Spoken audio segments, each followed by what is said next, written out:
अनु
पापा बार बार नहीं बेटा बोल फिर देख लेना बिल्कुल क्लोज कर दे तो मैं बंद कर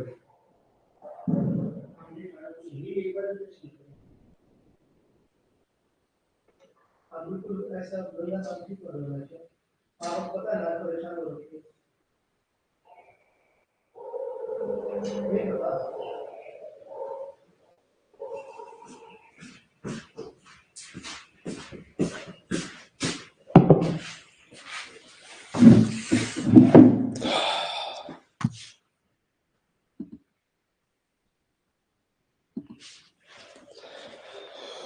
Okay, so hello everyone.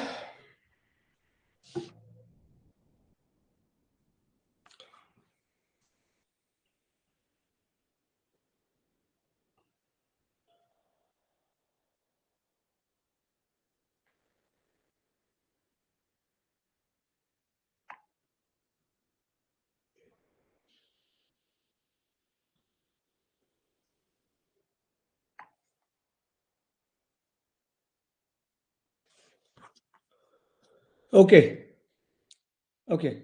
Please confirm, guys, if it's all good with the audio video. Please confirm if it's all good with the audio video so that we can start our class. और सुबह सुबह हो गई है बहुत बड़ी blunder. आप लोगों ने देख ही लिया है कि क्या गड़बड़ हो गई है. बहुत एक I was trying to create a code.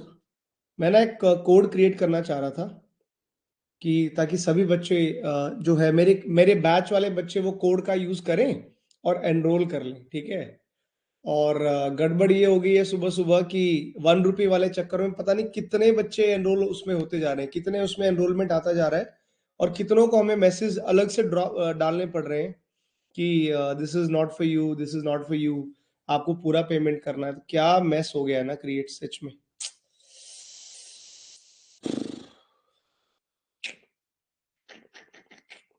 अब ये सब फिगर आउट करने पड़ रहे हैं, हमें पता है. हमें सबको ये फिगर आउट करना पड़ रहा है कि कौन से बैच के हैं, कौन से दूसरे वाले हैं. इसलिए मैं कह रहा हूँ कि फटाफट ना एटलीस्ट जो बैच वाले बच्चे हैं ना वो कम से कम एक बार एनरोल हो जाएं. उनका एनरोलमेंट होना जरूरी है, अदरवाइज तो प्रॉब्लम होगी क्रिएट.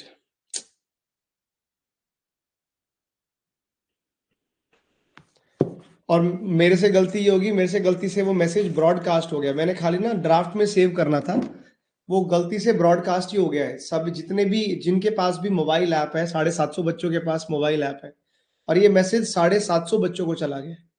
और 750 वाले जो बच्चे हैं ना अब अपना आराम से मस्त बैठ के एनरोलमेंट पे एनरोलमेंट करे जा रहे हैं.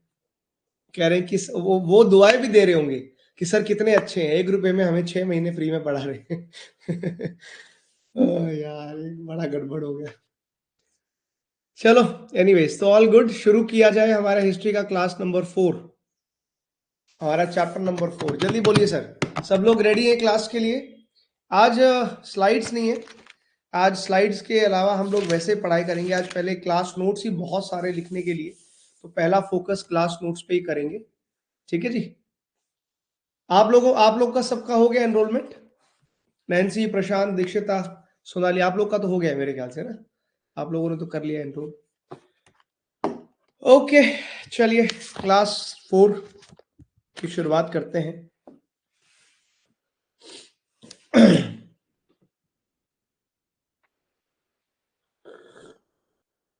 ठीक है। और अगर आपके टच में बाकी बच्चे हैं ना, प्लीज उनको बोलिएगा, ठीक है, अपने उन स्टूडेंट्स को प्लीज बोलिएगा कि फटाफट से एनरोल कर ले।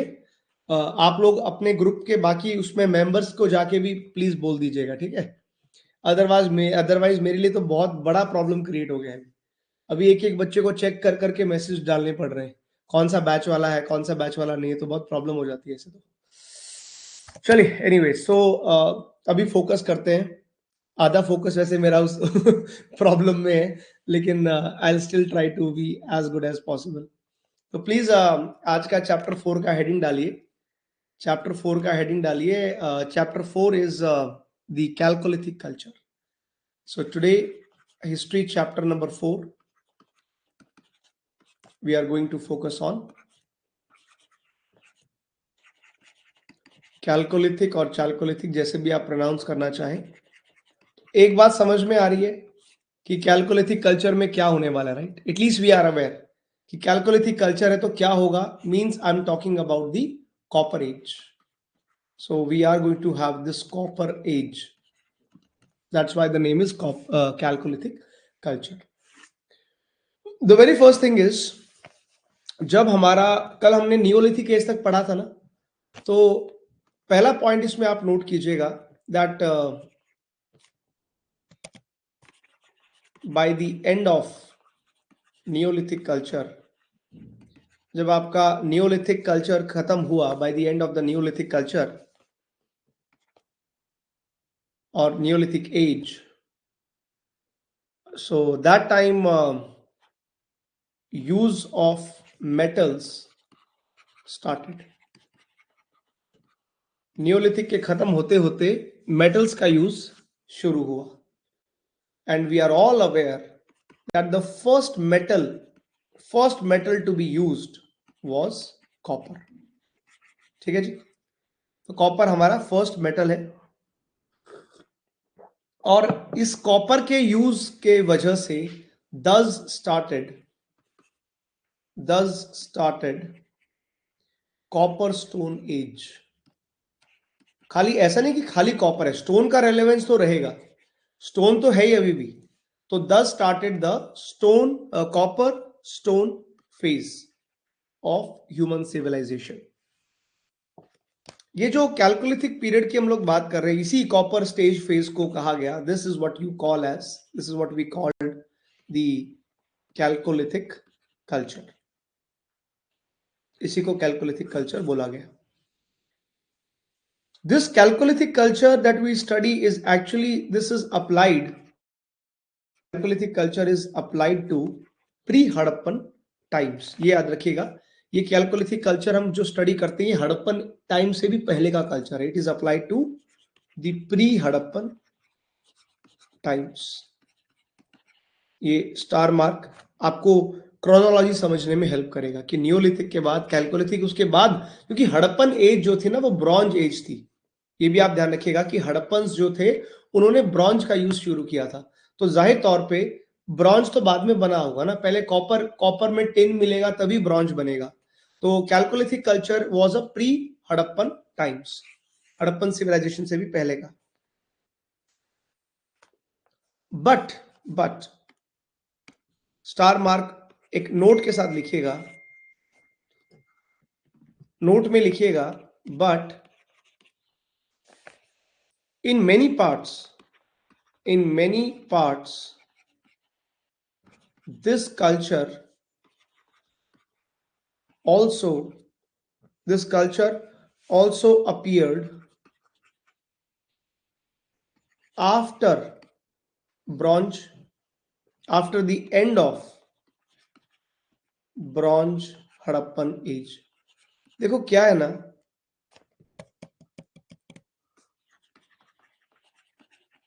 एज नॉर्मली तो जो कैलकोलिथिक कल्चर है ये हड़प्पन से पहले आया। कुछ ऐसे भी पार्ट्स हैं हमारे देश में जहां पे ये कॉपर कल्चर बहुत लेट डेवलप हुआ, कॉपर एज बहुत हुआ। इवन कई जगह तो ब्रॉन्ज हड़प्पन एज के बाद भी इसके अपीयरेंस के साइन दिखते हैं। हाँ, बट मेजॉरिटी ऑफ द जगह पे आप देखिएगा chalcolithic culture was a pre Harappan. तो अब आपको अगर यहां से कोई एमसीक्यू आ जाए और कल को ये स्टेटमेंट आ जाए कि कुछ जगह पे बाद में आया, कुछ पे पहले आया, तो आप इसको ट्रू मानिएगा, ठीक है ना। कैलकोलिथिक कल्चर के बारे में इसको ट्रू मानना है। अच्छा, एक बड़ा ही स्टार्क डिफरेंस आप आगे चल के पढ़ोगे कि जो हड़प्पन कल्चर हमारा आएगा ना आगे चल करके, जो ब्रॉन्ज एज आएगी, देखिए वो एक अर्बन कम्युनिटी होगी, एक अर्बन सिविलाइजेशन थी। लेकिन कैलकोलिथिक कल्चर जो आप डेवलप कर रहे हो, इट वाज लार्जली रूरल। तो ये इसकी एक कैरेक्टरिस्टिक फीचर है। कैलकोलिथिक कल्चर की शुरुआत न्यूलिथिक के बाद, हड़प्पन से पहले। एक बात क्लियर, इसमें कॉपर का यूज हुआ तो कॉपर स्टोन फेस बना, और ये ना लार्जली रूरल कल्चर था, इसमें अर्बनाइजेशन नहीं थी। लोग जो रहते थे वो विलेज स्टाइल में रहते थे। हड़प्पा जो थी that was the first urban civilization. Harappans को हम पहली अर्बन सिविलाइजेशन मानते हैं और the first wave of urbanization भी मानते हैं। ये बात आप ध्यान रखिएगा। तो एक पॉइंट मुझे एकदम दिमाग में बिठा लेना है अपने, कि chalcolithic culture was a rural community. They were not urbanised people, they were rural people. तो बहुत ध्यान रखिएगा इस चीज को। और ये रीजन भी है, ये देखो, ये अब आप बोलोगे सर ऐसा क्यों है, ये जो भाई साहब कैलकोलिथिक वाले हैं, कैलकोलिथिक वर्सेस हड़प्पा में आप जो बोल रहे हो कि हड़प्पा वाले they were urban people, they were urban community, but chalcolithic वाले आप बोल रहे हो रूरल, इसके पीछे ना सिंपल रीजन यही है, यूज ऑफ मेटल्स। कौन सा मेटल इस्तेमाल कर रहे हो? बिकॉज ये वाले लोग देवर यूजिंग द कॉपर और it was actually the bronze. ये जो ब्रॉन्ज का यूज किया ना, क्योंकि ब्रॉन्ज ज्यादा हार्ड मेटल है, ज्यादा स्टेबल मेटल है, ज्यादा सॉलिड मेटल है, और ब्रॉन्ज के यूज ने ही अर्बन्स को एक्चुअली अर्बनाइज्ड बनाया था।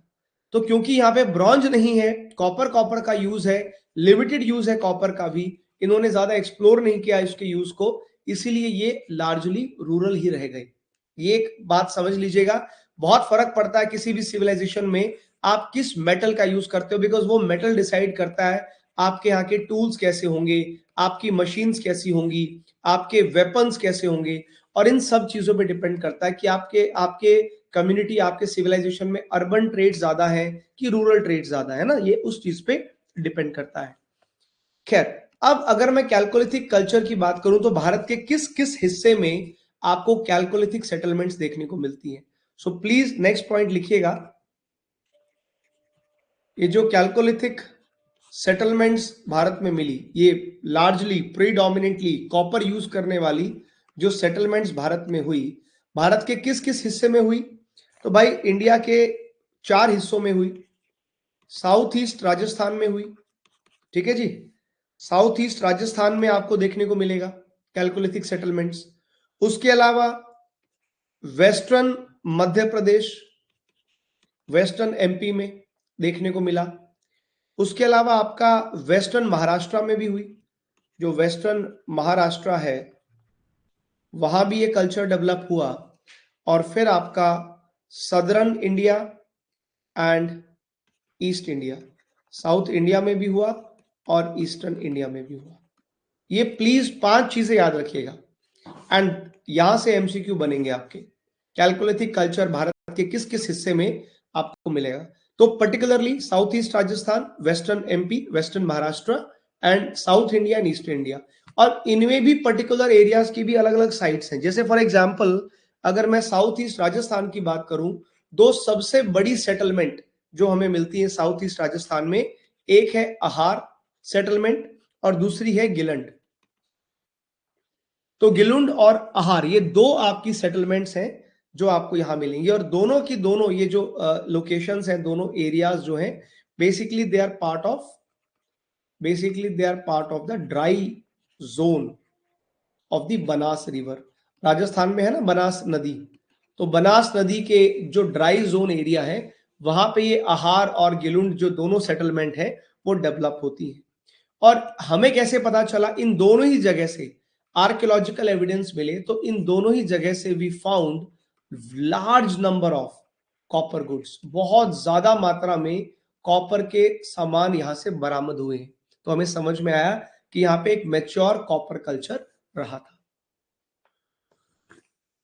मैं बात करूं वेस्टर्न एमपी की, तो सर वेस्टर्न एमपी में कौन कौन से सेटलमेंट्स हमको देखने को मिलते हैं?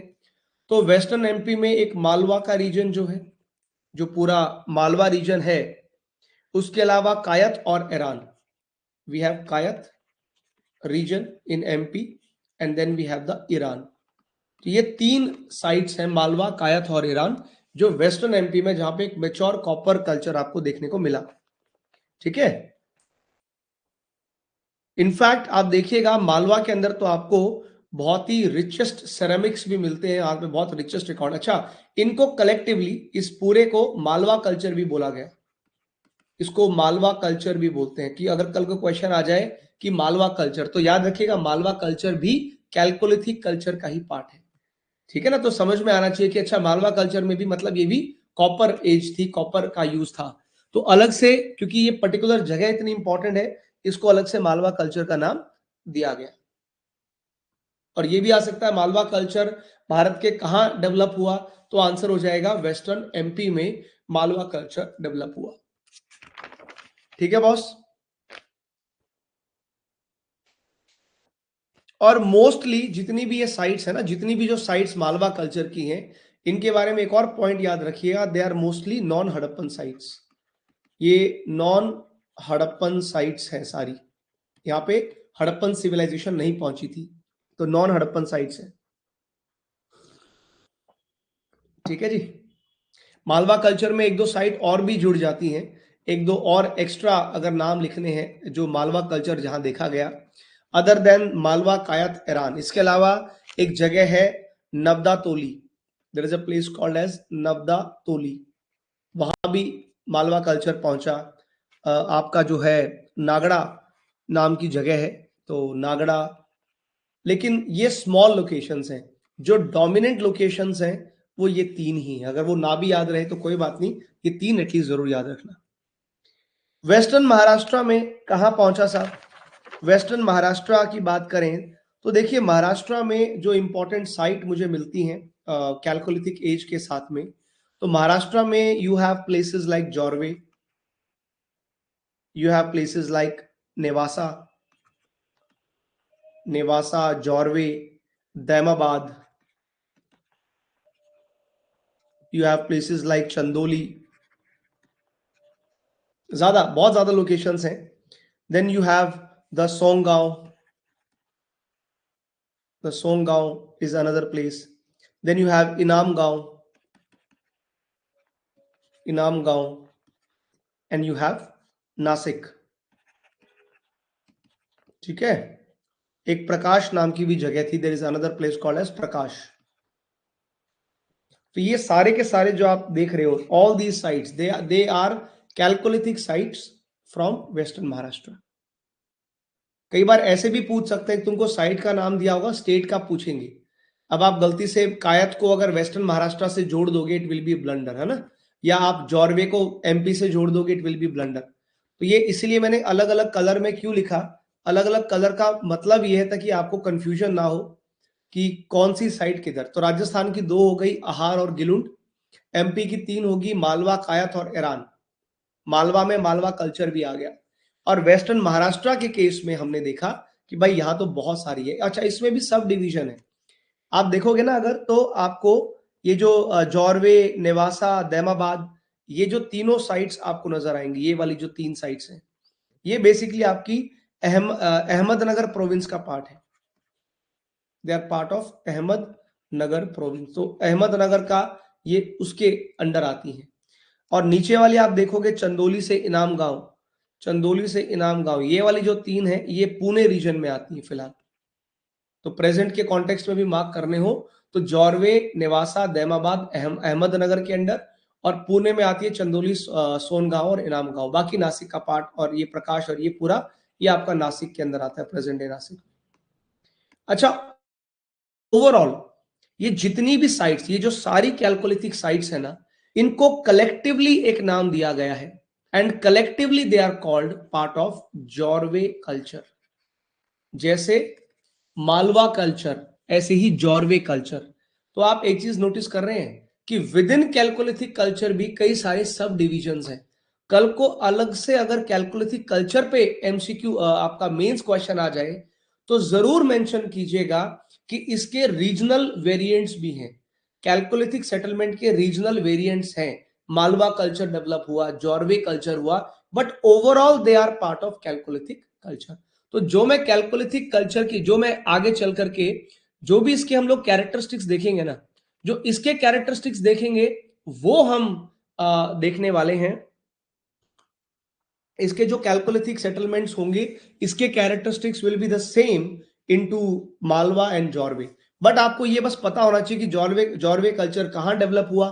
तो सीधा सीधा आंसर हो गया सर, जॉर्वे कल्चर महाराष्ट्र में डेवलप हुआ, मालवा कल्चर एमपी में डेवलप हुआ। ये क्लैरिटी आपके अंदर होनी चाहिए। ठीक है सर, ये आपको बहुत ध्यान रखना है। अच्छा, जॉर्वे कल्चर के बारे में ये अभी आपने नोट कर लिया है, इसको नोट कर लीजिएगा प्लीज। ये साउथ इंडिया और ईस्ट इंडिया में यहां से हटा रहा हूं। जॉर्वे कल्चर के बारे में एक दो पॉइंट यहीं पे मैं मेंशन कर देता हूं जो आपको पता होना चाहिए। कि देखो बॉस, जॉर्वे कल्चर जो मोस्टली डेवलप हुआ है, ये हुआ है left bank of Pravara river. Jorwe culture it actually it got mature on the left bank of river. River का नाम है प्रवारा, और प्रवारा जो नदी है, this is actually tributary of Godavari. It is tributary of Godavari. तो वहां पे ये जॉर्वे कल्चर आपका डेवलप हुआ। यही छोटी छोटी इंफॉर्मेशन है जो एमसीक्यूज में आपको परेशान कर सकती है। ठीक है ना। अच्छा, जॉर्वे कल्चर की एक खास बात और याद रखिएगा। क्या खास बात याद रखूं सर? ये बात याद रखिएगा जॉर्वे कल्चर की कि ये अच्छा ये अभी इरेज कर दूं, ये वाला नोट कर लिया आप लोगों ने ऊपर वाला। जॉर्वे कल्चर के बारे में एक दो और इंफॉर्मेशन मैं यहां ऐड करवाना चाहता हूं। आप प्लीज अपने नोट्स अपने हिसाब से बनाते जाइएगा कि जॉर्वे कल्चर जो है ना सर, यहां पे एक खास बात ये थी कि इसके अंदर you have it, this culture contained some of the elements some of the elements of south Neolithic culture. आपको याद है नियोलिथिक कल्चर भी 3 जगह पे डेवलप हुआ था। नियोलिथिक कल्चर 3 जगह पे डेवलप हुआ, कल हमने पढ़ा था। एक north west India, north east India और साउथ इंडिया। तो जो साउथ नियोलिथिक कल्चर था, उसके कुछ कुछ एलिमेंट्स जॉर्वे कल्चर में भी आपको मिलेंगे। ठीक है ना। तो ये एक पॉइंट आप यहां पे नोट कर सकते हैं। अब वैसे तो देखो, आपने पढ़ा कि सर सारे के सारे chalcolithic settlements were rural. True. तो मोस्टली तो जॉर्वे भी रूरल हुआ, लेकिन I need to tell you something very interestingly. यहां पे ये जो 2 साइट्स आप देख रहे हैं, दैमाबाद और इनाम गांव, they were part of Chalcolithic age, they were part of Jorve culture, but these two sites particularly, it was having urban characters। ये 2 जगह पे आपको अर्बन कैरेक्टर्स नजर आते हैं, despite being part of Jorwe culture, despite being part of chalcolithic settlements. Overall तो yes, it was a rural characteristics, बाकी सब जगह पे रूरल। लेकिन दैमाबाद और इनाम गांव को स्पेशली याद रखिएगा। अगर आपसे पूछा जाए कि क्या आप किसी ऐसी कैलकोलिथिक सेटलमेंट को जानते हैं जो अर्बन कैरेक्टरिस्टिक्स रखती थी, तो आप बोलेंगे हाँ। कैलकोलिथिक कल्चर के अंदर जॉर्वे कल्चर में 2 साइट्स हमने पढ़ी हैं जिनमें कुछ अर्बन कैरेक्टरिस्टिक्स हुआ करते थे, दैमाबाद और इनाम गांव। Clear everyone? और जितनी भी आपको मैंने महाराष्ट्र की जितनी भी साइट्स बताई हैं, प्लीज एक चीज और नोट कीजिएगा, all the sites that belong to western Maharashtra, they are in semi arid areas. So all sites of western Maharashtra are semi arid sites. लगभग लगभग ये सेमी एरिड रीजन जो है महाराष्ट्र का, उसको बिलोंग करती थी ये सारी की सारी। तो इस एरिया में आपको सॉइल भी कैसी मिलेगी, जितनी भी साइट्स हैं सेमी एरिड वाली, तो यहां पे आपको इन सारी वेस्टर्न महाराष्ट्र साइट्स में you have the brown black soil. In areas में ब्राउन ब्लैक सॉइल आपको मिलेगी। ये एक छोटा सा इंफॉर्मेशन और ऐड कर लीजिएगा इसमें। ठीक है बॉस?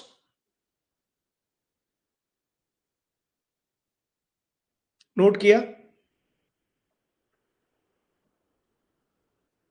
डन हो गया? तो अभी तो आपको मैंने कैलकोलिथिक सेटलमेंट की साउथ ईस्ट राजस्थान की 2 साइट्स बताई, वेस्टर्न एमपी की 3 साइट्स बताई, और आपको बताई हैं यहां पे हमने वेस्टर्न महाराष्ट्र की कई सारी साइट्स। जॉर्वे कल्चर इंपॉर्टेंट है ऑफ कोर्स, उसमें आपने कई सारे नए फीचर भी सीखे हैं। अदर देन दिस, बाकी आप देखिएगा तो you also have other important sites, other important sites of the chalcolithic settlement. तो और कौन कौन सी इंपॉर्टेंट साइट्स हैं भाई? उसमें आपने ऑलरेडी अभी पढ़ा ना ऊपर, आपने नवदतोली ऑलरेडी पढ़ लिया आपने। So we have site called Navdatoli, और नवदतोली में यू ऑलरेडी हैव लर्न्ड कि यहाँ पे भी we use to have the Malwa culture. तो ये बेसिकली आपको नर्मदा वैली में मिलेगी, ये नर्मदा के पास डेवलप हुई थी, और यहाँ पे भी you have the Malwa culture. इसके अलावा another important site is Allahabad district. Allahabad के आसपास का जो एरिया है वो भी, वहां भी कैलकोलिथिक कल्चर डेवलप हुआ। इलाहाबाद के अलावा there is a place called as Pandu Rajar, there was a place called as Pandu Rajar. तो ये जो जगह है ये हो गया आपका महिष डाल, और ये जो 2 साइट्स हैं ये दोनों आपकी वेस्ट बंगाल की साइट है। जो आपको लिखवाया था ना कि some sites belong to eastern India, तो ये ईस्टर्न इंडिया की साइट है आपकी, पांडु राजर और महिष डाल के नाम से। ये आपका ये छोटा सेटलमेंट है, इसका मेन एरिया है बिरभूम के आसपास का, जो बिरभूम करके एरिया है, बिरभूम रीजन है, उसको ये बिलोंग करता है नीचे वाला। ऊपर जो साइट है पंडू राजर, ये यहाँ पे बुर्दवान नाम का रीजन है, उसको ये बिलोंग करती है वेस्ट बंगाल में। कुछ साइट बिहार की भी है, कुछ साइट्स कैलकोलिथिक साइट्स की, we have some sites in Bihar also. So Bihar में there is a place called as Senuar, there is a place called as Sonpur, there is a place called as Taradih. ये सारे जो साइट्स हैं they all belong to Bihar, वहां भी chalcolithic culture develop हुआ। UP में भी 2 जगह हैं, there is a place called as खैरादी and place called as Narhan. तो ये कल्चर, ये 2 साइट्स हैं, दे बिलोंग टू यूपी। ठीक है बॉस।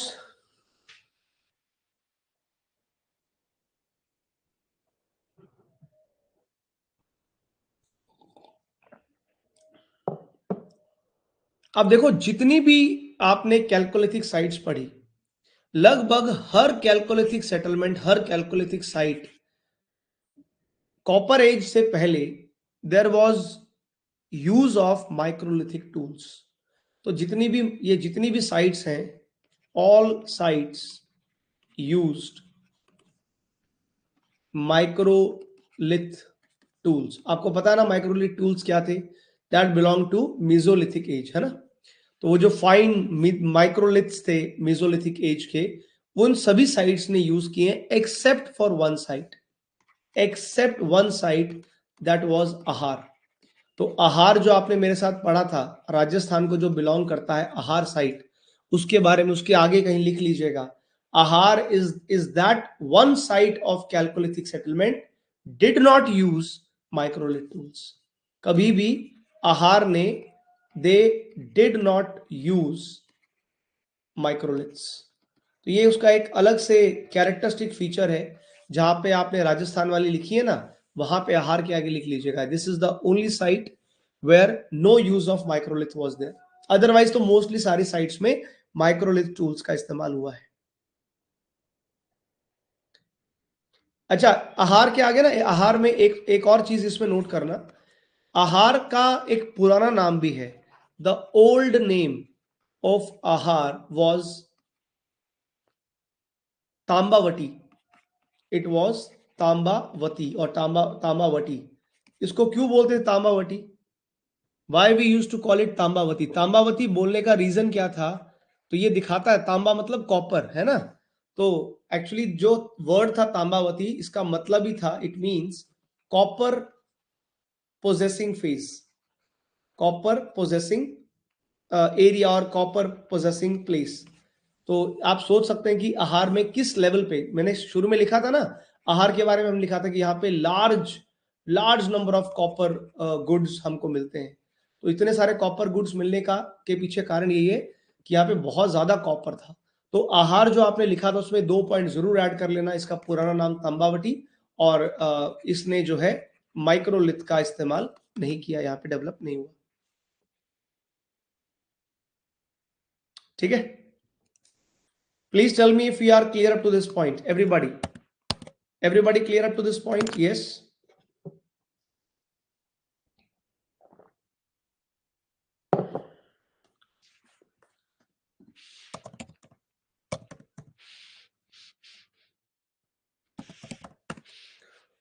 एक बार मैप भी देखने की कोशिश करते हैं कैलकुलिथिक साइट्स का, कैलकुलिथिक एरियाज का, तो इस पे जरा फोकस कीजिए। Can you see now, can you see some of the familiar names? कुछ कुछ फैमिलियर नेम्स दिख रहे हैं आपको? दायमाबाद, इनाम गांव, देखो कुछ कुछ फैमिलियर दिख रहे होंगे। You have Gilund, you have आहार जिसकी अभी हमने बात किया, तो ये साउथ ईस्ट राजस्थान की एरियाज हो गई। अब आपको मालूम है, अरे सर ईरान भी हमने पढ़ा है ना। दायमाबाद आपने पढ़ा, इनाम गांव आपने पढ़ा, नेवासा आपने लिखा है। ठीक है, this is your Pandu Roger, जो हमने लिखा अभी बंगाल में पंडू राजर वाली साइट हो गई। नरहाम वाली साइट यूपी की, नरहाम वाली साइट हमने लिखी है। ठीक है जी, तो प्लीज ये नोट कीजिएगा, दीज आर द कैलकुलेटिक साइट्स। जब तक मैप पे नहीं देखोगे आइडिया नहीं आएगा, तो जरूर देखनी चाहिए मैप पे, आपको जरूर फोकस करना चाहिए, है ना। दिस इज योर नवदा तोली, देखिए ध्यान से, दिस इज योर नवदा तोली, दिख रही है सामने नवदा तोली, यू कैन सी। ठीक है, ईरान, गिलुंड, आहार, ये सब साइट। जॉर्वे, जॉर्वे कल्चर देखो यहाँ पे, वेस्ट है ना, वेस्ट महाराष्ट्र में you have the Jorwe culture here. Daimabad, Nevasa, Inamgaon, सब इकट्ठे इकट्ठे इकट्ठे इकट्ठे यहाँ पे। लेकिन यहाँ पे दैमाबाद और इनाम गांव के बारे में क्या खास बात याद रखनी है? जल्दी, come on, quick class. Daimabad और इनाम गांव के बारे में एक खास बात मुझे क्या याद रखनी है?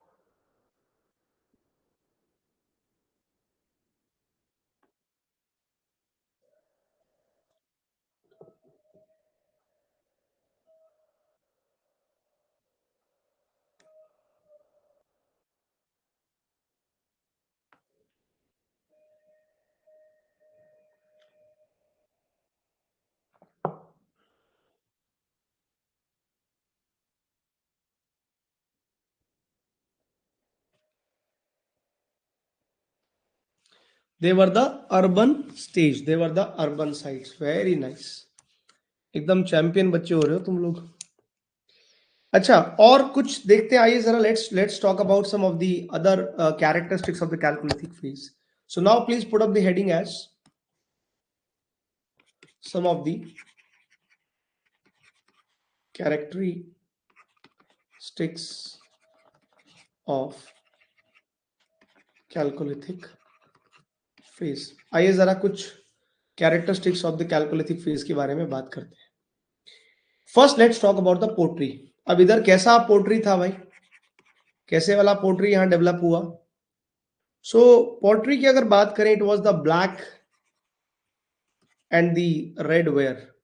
तो black and red ware pottery आपको याद रखनी है, जो यहाँ पे डेवलप हुई है। ब्लैक एंड रेड वेयर में ब्लैक और रेड कलर बेस्ड पोट्री हुआ करती थी। एक्चुअली इस पोट्री की खास बात ये थी कि ये ना व्हील के यूज से बनी थी। तब तक ना इन्होंने पॉटर्स व्हील जो होता है वो डिस्कवर कर लिया था, और पॉटर व्हील के ऊपर जो पोट्री बनी वो एक बड़ी यूनिक टाइप की पोट्री हमें यहां बनती नजर आएगी। तो व्हील का जो एक होता है ना, पॉटर्स व्हील आपने देखा होगा, this is called potter's wheel.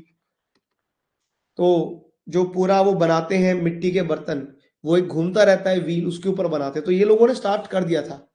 तो ये हमको जो ब्लैक रेड वेयर यहाँ पे स्टार्ट हुआ, it actually started somewhere 2000 BC onwards. तो 2000 बीसी ऑनवर्ड्स जो है ये वाला कल्चर कैल्कोलिथिक में स्टार्ट हो गया। व्हील्स के इस्तेमाल से, पॉटर व्हील के इस्तेमाल से पोट्री बनाई गई। यहां पे भी पुराने वाले कैरेक्टरिस्टिक्स कंटिन्यू हुए। फॉर एग्जांपल कैल्कोलिथिक एज में भी जो एनिमल्स थे उनको डोमेस्टिकेट किया गया, एनिमल्स को डोमेस्टिकेट किया गया। एग्रीकल्चर यहां भी डेवलप हुआ, तो एग्रीकल्चर वाज आल्सो देयर। तो ये वाला this was the same characteristic जो हमने नियोलिथिक में किया था, this was almost same as neolithic. तो ये लोग वो सब कैरी कर रहे थे। इंटरेस्टिंग स्टार मार्क, एनिमल्स की बात करें तो एक खास बात यहां मिलती है कैल्कोलिथिक एज में।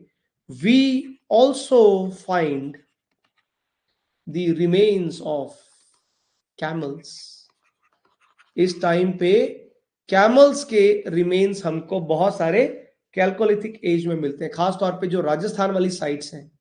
तो समझ में आता है कि शायद लोगों ने कैमल्स को भी डोमेस्टिकेट किया होगा, स्पेशली राजस्थान वाले एरियाज में कैमल्स को डोमेस्टिकेट किया होगा। तो अगर कल को आ जाए क्वेश्चन कि कैमल के फॉसिल्स मिलते हैं कैल्कोलिथिक साइट्स पे, तो आंसर होगा यस, यस। बट इसी के साथ में नोट करके लिख लीजिएगा कि till this time, till this age और टिल दिस टाइम,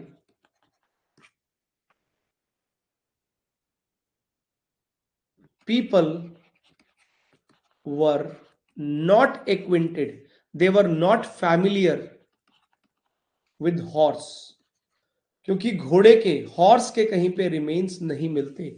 एक क्वेश्चन आया था 2015 में या 2016 में ना, उस पर कॉन्ट्रोवर्सी हुई थी। तो घोड़े के रिमेन्स कैल्कोलिथिक में थे कि नहीं थे, इस पे बहस था, और वो काफी ज्यादा क्वेश्चन पे कॉन्ट्रोवर्सी भी हुई थी। एज ऑफ नाउ सेटलमेंट अभी फिलहाल ये है डिबेट का सेटलमेंट कि कैमल्स के फॉसिल्स तो थे कैल्कोलिथिक में, लेकिन हॉर्स के साथ people were not familiar as we find no fossils of the horse in the chalcolithic time. तो कैल्कोलिथिक तक तो हॉर्स के कोई आपके थे नहीं। ठीक है जी। बाकी जहां तक बात करें इनके फूड ग्रेन्स की, तो इनके फूड ग्रेन्स जो ये लोग ग्रो करते थे, खाते थे, तो हमें वीट, राइस, बाजरा, वीट, राइस, बाजरा, पल्सेस, ये सब लोग दे यूज टू कंज्यूम। ये इन सभी के हमें रिमेन्स मिलते हैं, इन सब के हमें फॉसिल्स मिलते हैं। ठीक है जी। और इसमें जो जहां तक बात फूड ग्रेन्स की है, जो एक साइट जिसका जिक्र आपको करना चाहिए, जिस साइट पे सबसे ज्यादा, जहां पे बहुत ज्यादा फूड ग्रेन्स के फॉसिल्स और रिमेन्स मिले हैं, दैट साइट इज नवदा तोली। तो जो नवदा तोली साइट आपने पढ़ी, जहां पे मालवा कल्चर भी पढ़ा, जो नर्मदा नदी के पास की साइट है, वहां से you have a lot of food grains का। तो नवदा तोली में ये पॉइंट आप ऐड कर सकते हैं कि इस साइट पे बहुत सारे फूड ग्रेन के रिमेन्स हमको मिलते हैं। एक खास चीज इनकी फूड हैबिट्स के बारे में, the people of chalcolithic age also ate beef. तो ये लोग बीफ भी खाते थे, ये लोग काऊ और बफेलो वगैरह का भी मीट खाया करते थे। इसके भी हमको एविडेंसेस मिलते हैं, but not much pork. Pork वगैरह ज्यादा नहीं खाया, पर they use to eat beef also.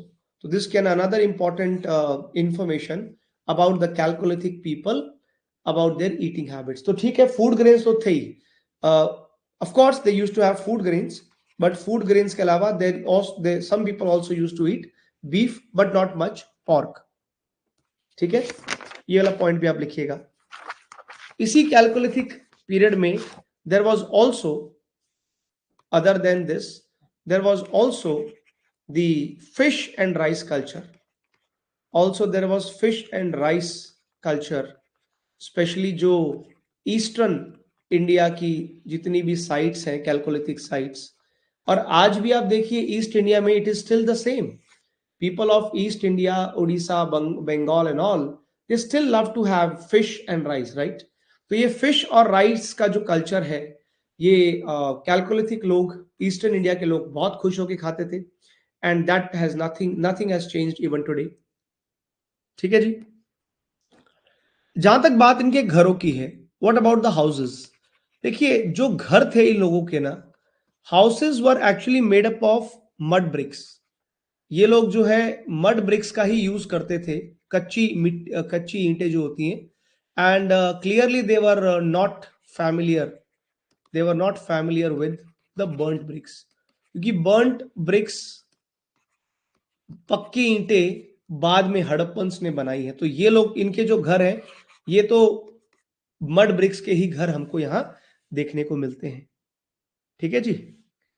But again एक हाउसिंग में एक खास चीज मेंशन करनी पड़ेगी. आपने आहार की जो साइट लिखी है उसमें एक खास चीज थी, मड ब्रिक्स नहीं, वहां पे we find people of Ahar, they were actually building the houses with the stone. Ahar में आपको स्टोन से बने हुए, स्टोन बिल्ट हाउसेस मिलते हैं. तो देखो यार, आहार में ना, और ये पूरा, इसको आप आहार कल्चर भी बोल सकते हो. गलत नहीं होगा अगर मैं कल को क्वेश्चन पूछूं आहार कल्चर के ऊपर. तो ये सब चीजें आहार कल्चर, यहाँ पे पत्थरों से, स्टोन से बने हुए मकान थे, ना कि कच्ची ईंटों से. तो आहार का ये खास बात होगी. और आहार के बारे में और क्या क्या बात बताई, जल्दी बोलो. तो आहार कल्चर के ऊपर क्वेश्चन आ जाए, आहार कल्चर के ऊपर क्वेश्चन आ जाए, तो क्या क्या कैरेक्टरिस्टिक्स लिख सकते हैं, मुझे बताएंगे कौन कौन. Come on. अगर let's say we have a question of about Ahar culture, so discuss some of the characteristics of the Ahar culture. अब आपको मालूम है, पहला तो आहार कल्चर इज अ सब part of chalcolithic culture. Copper stone का तो है ही है. और आहार में खास बातें क्या हमको मिली, ये साउथ ईस्ट राजस्थान का पार्ट है. ठीक है, ये भी बात हमको समझ में आ गई. आहार में क्या क्या खास चीजें होंगी, जल्दी बताओ. इन्होंने कोई माइक्रोलिथिक टूल यूज नहीं करे, वेरी गुड नैन्सी. एक हमने हाउसिंग देख लिया, इन्होंने स्टोन में बने हुए घर बनाए, वेरी गुड नैन्सी. और इसके अलावा क्या है, इसका पुराना नाम दैट वाज तांबावती. तो large number of copper goods यहां से हमको मिलती हैं. और करीब करीब ये जो पूरा आहार कल्चर आप देख रहे हैं ना सर, ये जो पूरा आहार कल्चर आप देख रहे हैं, इट वाज समवेयर 2100 टू 1500. करीब करीब आप जो पूरा आहार कल्चर कोई बोलने को आए, बताने को आए, तो इट इज समवेयर 2100 से लेकर के 1500 बीसी के बीच में ये पूरा आहार कल्चर डेवलप हुआ है. तो ऐसा करके भी क्वेश्चन आ जाए तो आप इसका आंसर देने के लिए बिल्कुल सक्षम होने चाहिए.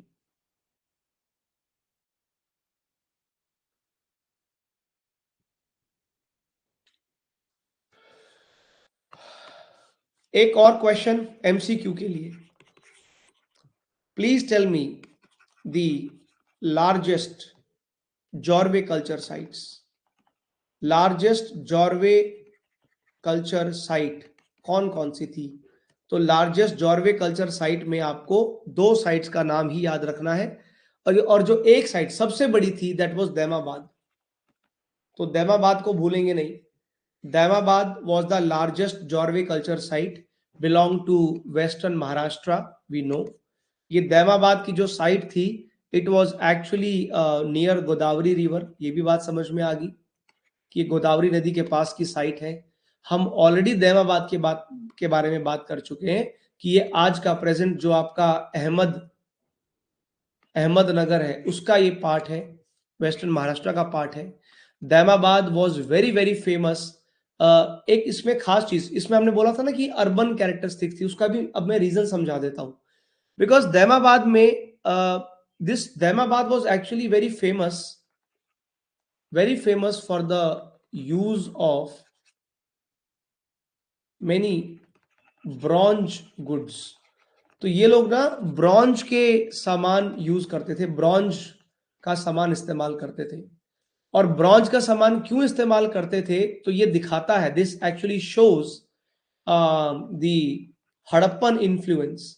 तो ये लोगों के ऊपर ना हड़प्पन इन्फ्लुएंस हुआ, हड़प्पन लोगों का इन्फ्लुएंस आया, हड़प्पन लोगों का इन्फ्लुएंस आया, ब्रॉन्ज गुड्स का यूज किया. दस this was this was an urban site.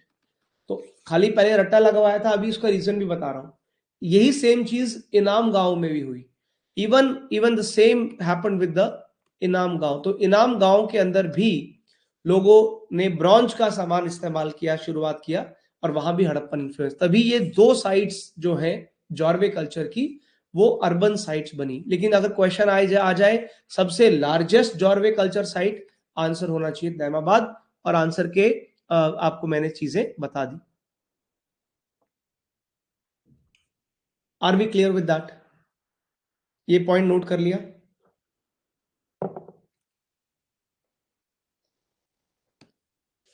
एक और पॉइंट यहां नोट कीजिएगा, जो ये कैल्कोलिथिक पीपल थे, और chalcolithic people as you like to call them, they knew another art. They knew the art of weaving. They knew the art of weaving. ये कपड़े बनाते थे, ठीक है साहब? तो इनको कपड़े बनाना आता था, वीविंग आता था, and they were also familiar with the spinning. तो स्पिनिंग और वीविंग ये दोनों चीजें इनको बहुत अच्छे से आती थी।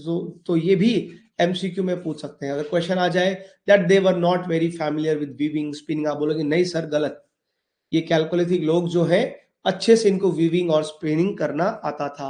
इसके अलावा they were also the masters, they were also the masters of semi precious stones. Even semi precious stones के भी मास्टर थे। इससे भी बहुत सारी jewellery they use to make. तो ये वाला काम ये लोग मस्त करते थे। ओवरऑल भूलना नहीं, overall it was a rural community, overall it was a rural culture, but despite that they were very fashionable. They were having the semi precious jewelry a lot, and they were also familiar with weaving and spinning.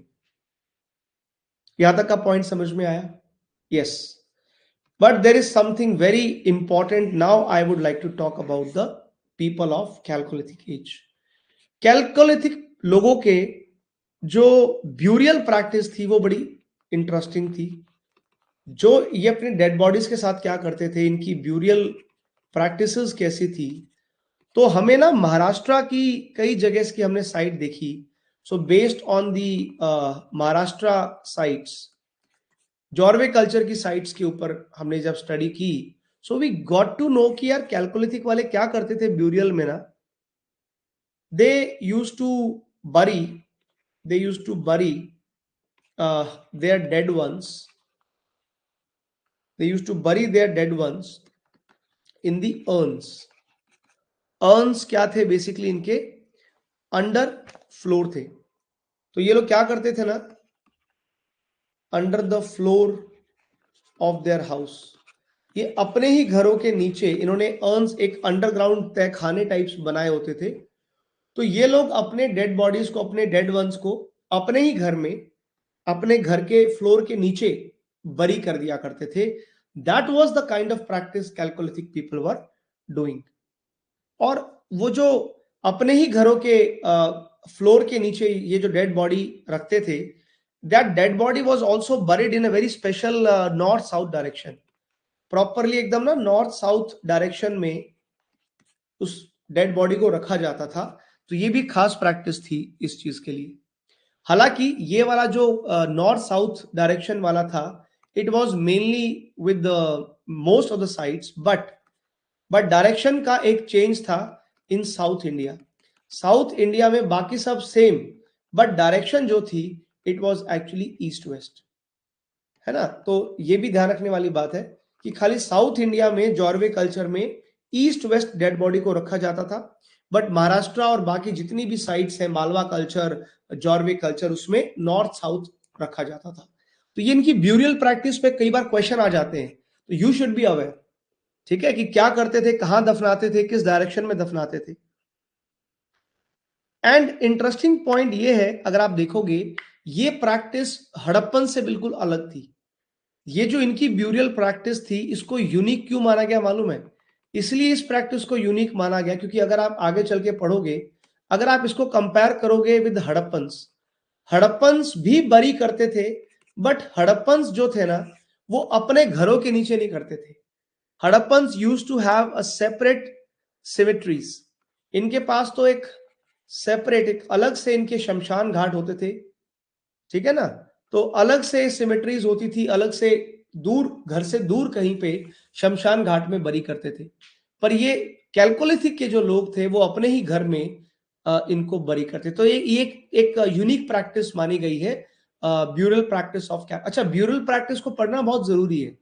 आपको लगेगा sir क्या weird बात पढ़ रहे हैं, कौन कैसे मरा दफनाया, भाई बहुत जरूरी है। इनकी ब्यूरियल प्रैक्टिस से इनके कल्चर का अंदाजा लगता है, इनके बिलीफ्स, इनकी सोच अबाउट डेथ, सोच अबाउट आफ्टर लाइफ का आइडिया लगता है। ये लोग बहुत सारी चीजों को जब दफनाते हैं तो सिर्फ डेड बॉडी को नहीं दफनाते ना, डेड बॉडी के साथ साथ उस डेड बॉडी के समान जो होता है, उसके जो अपने बिलोंगिंग्स होते हैं, उसको भी ये लोग दफनाते हैं। तो किसी ने बैंगल दफनाए, किसी ने कोई सामान दफनाया। तो जब आप किसी भी ब्यूरियल को चेक करते हो, स्टडी करते हो, उसमें मिलने वाले सामान से उस कल्चर का आइडिया लगता है। इसीलिए ब्यूरियल्स को स्टडी करना इतना इंपॉर्टेंट माना गया है, जो दिखाता है कि वहां के लोग लाइफ आफ्टर डेथ में विश्वास करते थे, नहीं करते थे। अच्छा, डेड बॉडीज की स्टडी से एक और पता चलता है, अगर डेड बॉडीज, मान लो डेड बॉडीज ऐसी मिली हैं जिनके स्कल्स पे निशान है, बॉडी पे निशान है, तो समझ में आता है कि यार ये लोग शायद वॉर में मरे होंगे। अगर किसी ऐसी जगह पे कोई ऐसा ब्यूरियल आपको मिल गया जहां पे मैक्सिमम लोगों के कुछ ना कुछ चोट लगी हुई है, समझ में आता है कि यहाँ पे कोई वॉर हुआ होगा और ये लोग लड़ाइयों में मरे होंगे। अगर किसी जगह पे छोटे बच्चों के स्केलेटन ज्यादा मिलते हैं तो समझ में आता है कि यहाँ पे चाइल्ड मोर्टेलिटी, आप पढ़ोगे आगे, कैल्कोलिथिक पीपल के साथ ना एक देयर वाज अ प्रॉब्लम, यहाँ पे मैक्सिमम छोटे बच्चों के स्केलेटन बहुत मिले हैं, जिससे समझ में आता है कि शायद इनके यहाँ पे सैनिटेशन अच्छा नहीं था, शायद इनके यहाँ पे डिजीज का प्रॉब्लम था, एपिडेमिक्स का प्रॉब्लम था, कि बच्चे बहुत मरे हैं, चाइल्ड मोर्टेलिटी बहुत हाई था। तो ब्यूरियल्स को स्टडी करना was literally very important thing, and it has always been important in understanding the history of a place. ठीक है ना, तो ये आपको जरूर ध्यान इसमें रखना है। I hope this is clear to everyone. Burials को लेकर के हमने डिस्कशन किया, आपको समझ में आया। जहां तक बात है इन लोगों की वर्शिप प्रैक्टिसेस की, व्हाट अबाउट देयर वर्शिप, ये लोग किस चीज को वर्शिप करते थे, किस चीज को मानते थे। तो कैल्कोलिथिक लोगों में जो वर्शिप है, it was mostly mother goddess. तो मदर गॉडेस की ये लोग पूजा करते थे, ठीक है ना। तो मदर गॉडेस के अलावा इनके यहाँ पे बुल के बहुत सारे वो मिले हैं, कुछ ना कुछ बुल के एविडेंसेस मिले हैं कि ये लोग ना बुल को मानते थे। Bull was considered as a symbol of religious cult, it was symbol of some religious cult. तो कई जगह पे बुल के फिगर्स हमको मिले हैं, तो समझ में आता है कि लोग ना मदर गॉडेस को पूजते थे और बुल को पूजा करते थे। Bull was considered the symbol of religious cult. But at the same time, very important point with star mark, chalcolithic culture में एक और चीज देखी गई। कैल्कोलिथिक कल्चर, कैल्कोलिथिक एज में there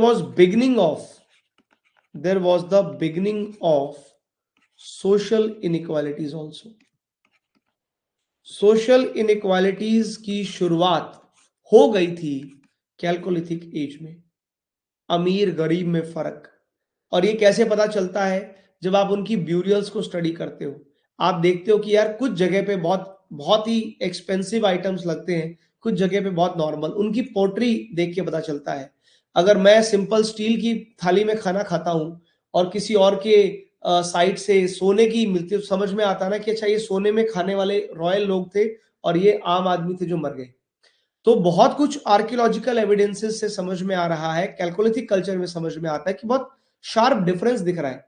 जिस तरह के बर्तन यूज हुए, जिस तरह के ब्यूरियल्स में सामान मिले, जिस तरह का सारा कल्चर देखा, तो आर्कियोलॉजिकल एविडेंस ये हिंट करते हैं, पॉइंट करते हैं कि शायद सोशल इनइक्वालिटीज भी कैल्कोलिथिक कल्चर से ही शुरू हो गई थी। ठीक है बॉस।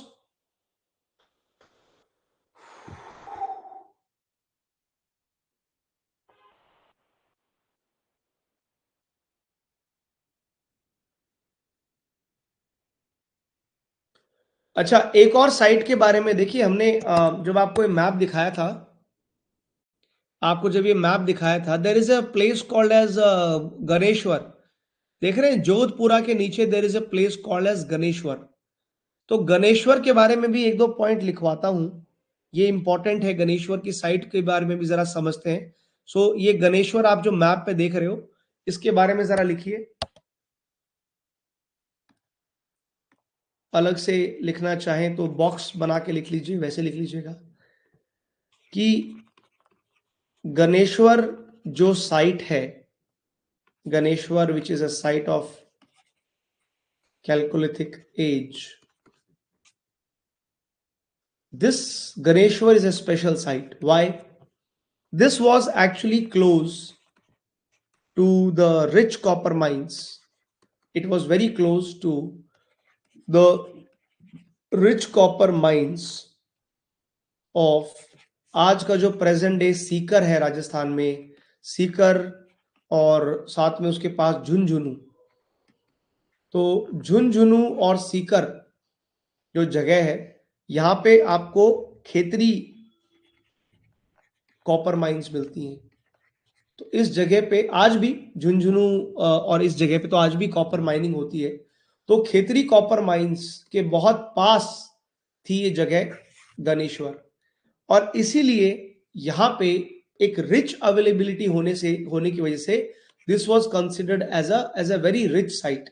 ये बहुत अमीर इलाका रहा है, बहुत प्रॉस्पेरस एरिया रहा है, और इसकी रिचनेस, इसकी प्रॉस्पेरिटी का आइडिया इसकी पोट्री से लगता है। यहाँ पे एक बहुत ही यूनिक टाइप ऑफ पोट्री बनी, unique type of pottery develop हुई, और इस पोट्री का नाम था OCP। OCP stands for the ochre coloured pottery. तो ये ओक्रे कलर्ड पोट्री यहां पे डेवलप हुई है, और इनका रिचनेस, इनके पास जो कॉपर का इतना पोजीशन था, ये वो लोग थे, they actually supplied copper two Harappan people also. ये लोग ने तो ना हड़प्पन लोगों को भी कॉपर सप्लाई किया है। तो जिसकी वजह से इनका ट्रेड, कॉपर का ट्रेड बहुत किया, इसलिए ये रिच एरिया हुआ, और इसकी पोट्री, स्पेशल टाइप की पोट्री से इसकी रिचनेस, प्रोस्पेरिटी का समझ में आता है। लेकिन इसके रिच होने का मतलब ये नहीं है, ठीक है, इन्होंने हड़प्पन लोगों के साथ किया, yet they could not develop much of urban characteristics। लेकिन फिर भी बहुत ज्यादा अर्बन कैरेक्टरिस्टिक्स ये लोग डेवलप नहीं कर पाए, ये भी लार्जली रूरल थे, लेकिन बाकी साइट्स के मुकाबले में कंपैरेटिवली रिच से। और इनकी पोट्री, इनकी रिचनेस से हमने अंदाजा लगाया कि हाँ भाई, कैलकोलिथिक के अंदर भी सोशल इनइक्वालिटीज तो थी, कुछ एरिया ज्यादा अमीर थे, कुछ एरिया उतने अमीर शायद नहीं थे। एक बार ओक्रे कलर्ड पोट्री दिखा दूं आपको, OCP पोट्री दिखाऊं?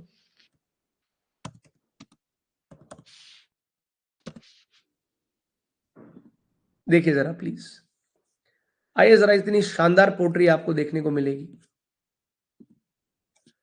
देखिए बॉस, ये ऐसे ही प्रॉस्पेरस नहीं थे ठीक है। एक तो आप ये वाली पोट्री देखिए, एक तो आप ये वाली पोट्री देखिए, ठीक है, और दूसरे वाली जो पोट्री है उसको आप कंपेयर करें। इसको अगर आप कंपेयर करेंगे ब्लैक रेडवेयर जो बाकी जगह पे थी, ब्लैक एंड रेडवेयर पोट्री, ये देखिए भाई साहब, आपको समझ में आएगा क्या सर। ये है black and red ware, look at this, can you see? बाकी लोग इसमें खाना खा रहे थे ब्लैक रेडवेयर में, ये गणेश्वर के लोग इसमें खाना खा रहे थे। You can see the difference, right? और तभी मैंने कहा कि पोट्री और इन सब चीजों से समझ में आता है उस टाइप की सोशल कंडीशन। तो ये जो पोट्री है, और देखिए ना कितने कितने सोफिस्टिकेटेड, कितने सुंदर तरीके से ये लोग ने किया है इस पोट्री का इस्तेमाल, आप जो देखते हैं। इनफैक्ट कैलकोलिथिक के लोग जो थे ना, they were the first people to use a painted pottery. ये भी कैरेक्टरिस्टिक अभी मैं लिखवाऊंगा आपको, एक समरी लिखवाऊंगा ऑल कैरेक्टरिस्टिक्स की, उसमें हम लिखेंगे कि कैलकोलिथिक कल्चर के लोग, they were the first people to use और to start the painted pottery. इससे पहले पेंटेड पोट्री का कल्चर था नहीं।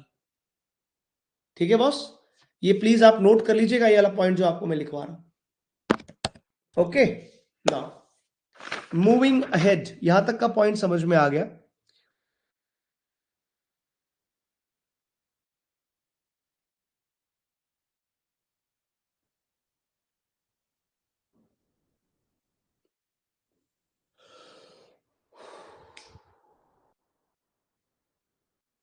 अब एक इंटरेस्टिंग पॉइंट यहां पे है,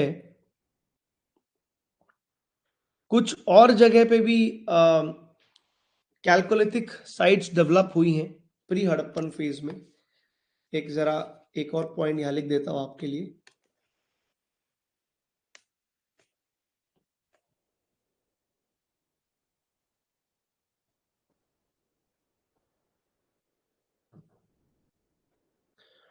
there are some uh, there are some Indus valley civilization sites, कुछ हड़प्पन साइट्स हैं, कुछ ऐसी हड़प्पन साइट्स भी हैं where chalcolithic culture developed in pre Harappan phase. कई जगह तो पहले कैलकोलिथिक आया, उसके ऊपर हड़प्पन कल्चर डेवलप हुआ, कई जगह इंडिपेंडेंट भी रहे। लेकिन मैं कुछ ऐसी इंडस वैली सिविलाइजेशन या हड़प्पन साइट्स का जिक्र करना चाहता हूं जहां पे पहले कैलकोलिथिक कल्चर आया प्री हड़प्पन टाइम्स में, और बाद में आगे चल करके वो एक हड़प्पा की मेन साइट बनी। जैसे आपने नाम सुना है, I am sure, Kalibangan. Kalibangan, it is in Rajasthan, और you have a site called as Banawali. Banawali जो साइट है दैट इज इन हरियाणा। तो हरियाणा की साइट है बनवाली, राजस्थान की कालीबंगन, और कोट दीजी ये सिंध में पड़ती है, जो अभी फिलहाल पाकिस्तान का हिस्सा है। तो ये कुछ ऐसी साइट भी हैं जहां पे कैलकोलिथिक कल्चर डेवलप हुआ प्री हड़प्पन टाइम्स में, और आगे चल करके later they became part of proper mature IVC sites. बाद में मैच्योर आईवीसी कल्चर भी यहां पे देखने को मिला। तो ये भी कुछ नाम आपको नोट कर लेने चाहिए। अब इसके डिसअपियरेंस की अगर हम बात करें तो भाई देखो, ऐसा था ये जो कैलकोलिथिक पूरा आपका कल्चर था, the whole chalcolithic culture, it actually disappeared. Chalcolithic culture disappeared in central and western India, in central and western India, in जगहों पे ना ये पूरा कल्चर डिसअपियर हो गया बाय 1200 बीसी। 1200 बीसी तक आते आते सेंट्रल इंडिया और वेस्टर्न इंडिया से ये गायब हो गया। बस एक कल्चर था, एक्सेप्ट, स्टार मार्क लगा के लिखना, ओनली द जॉर्वे कल्चर, जो महाराष्ट्र वाला जो जॉर्वे कल्चर था, इन सारे कैलकोलिथिक सब कल्चर्स में से जॉर्वे कल्चर थोड़ा लंबा चला है। So it was only the Jorwe culture that actually continued, it actually continued till 700 BC. तो अगर कल को ये क्वेश्चन आ जाए कि बताओ सारे कैलकोलिथिक कल्चर में से सबसे लास्ट तक चलने वाला कल्चर कौन सा था, then you have the answer as Jorwe culture. But most of the Chalcolithic culture disappeared or discontinued by 1200 BC. अब क्यों हुआ डिक्लाइन? रीजंस भी तो होंगे ना कुछ। So if you look into the reasons for decline, अगर मैं डिक्लाइन की बात करूं वेस्टर्न इंडिया में, तो भाई वेस्टर्न इंडिया से कैलकोलिथिक कल्चर के डिक्लाइन होने की वजह है, it was because of decline in rainfall. बारिश, क्योंकि क्लाइमेट चेंज तो तब भी होता था, तो क्लाइमेट चेंज हो रहा था उस टाइम पे, और वेस्टर्न इंडिया से कैलकोलिथिक कल्चर खत्म हुआ अचानक से बारिश की कमी से। देखिए पहले ही ये जो साइट थी ऑलरेडी देवर सेमी एरिड साइट्स, और उसमें बारिश की अचानक से कमी आ जाना, और ये बारिश की कमी कब शुरू हुई? It all started 1200 BC onwards. और जैसे ही आपका रेनफॉल पैटर्न बदला, रेनफॉल का अमाउंट कम हुआ अचानक से, so this culture also disappear. Disappear का मतलब लोग यहां से छोड़ के चले गए ना, फिर लोग मर गए, कुछ कुछ छोड़ के चले गए, तो फिर वो कल्चर वहां से डिस्टर्ब हो गया। ठीक है ना।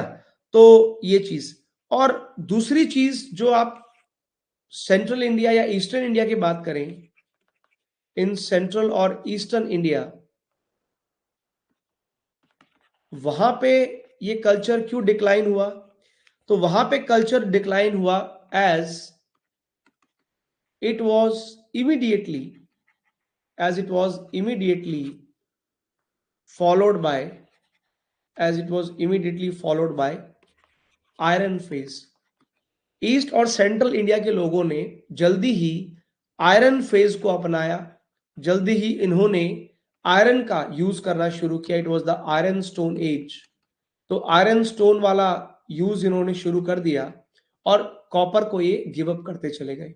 तो वेस्टर्न इंडिया में कैलकोलिथिक कल्चर के डिक्लाइन की वजह नेचुरल कारण, क्लाइमेट चेंज कारण हुआ, और ईस्टर्न और सेंट्रल इंडिया में कैलकोलिथिक के कम होने की वजह हुई अचानक से आयरन फेज का आ जाना और लोगों का आयरन यूज करना। पीपल वर, और जब लोगों ने, जब ये यहाँ के लोग जो आयरन फेज में आए, then they become a full fledged proper लोग। एग्रीकल्चर हालांकि फ्लरिश किया है इस पूरी आयरन फेज में, इन एरियाज में जो एग्रीकल्चर था इट एक्चुअली फ्लरिश्ड।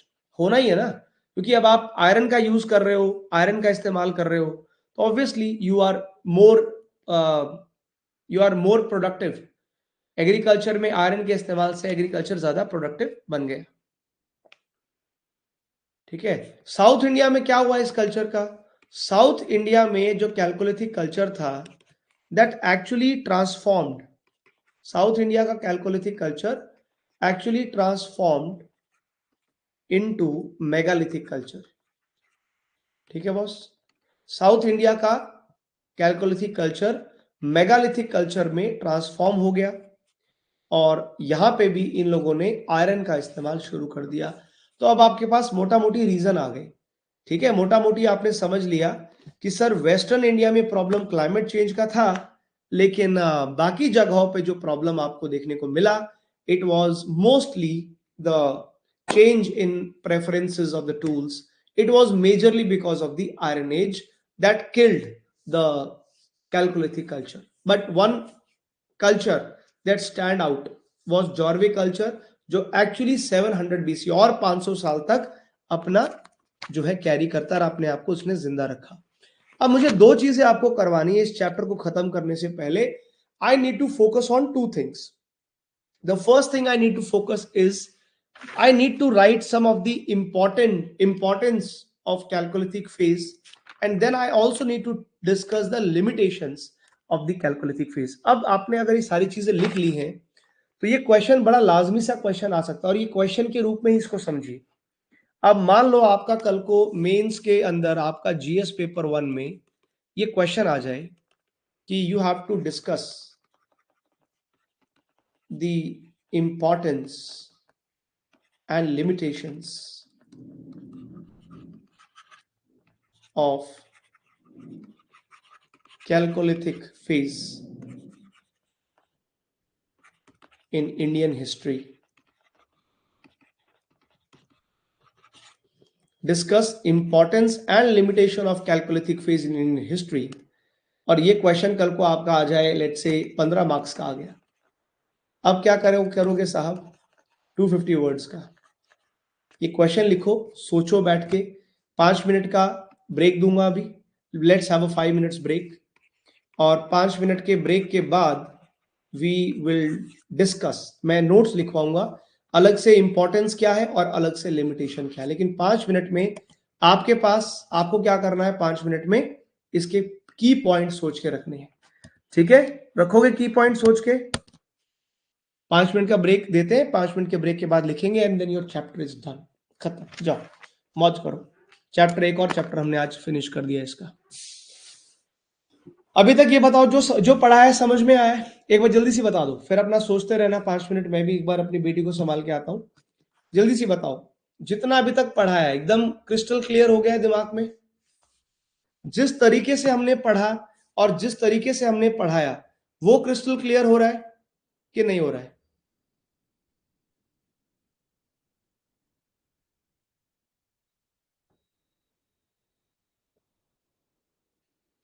हाँ जी, फीडबैक चाहिए बॉस, फटाफट से प्लीज।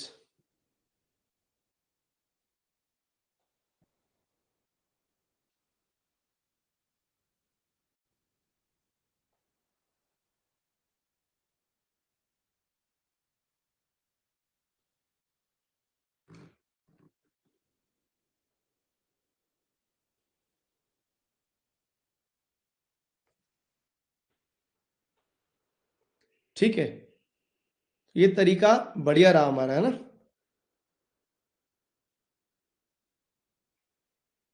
चलिए, so let's have a 5 minutes का ब्रेक, सोचो इसके बारे में, फिर इनके नोट्स को कंप्लीट करते हैं। I will see you guys in 5 minutes.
हाँ जी नैन्सी जी, डाउट सेशन कल है। डाउट सेशन संडे को बोला था ना, संडे को करेंगे कल डाउट सेशन, ठीक है। So tomorrow we will have a doubt session, no problem. हाँ जी, सोचा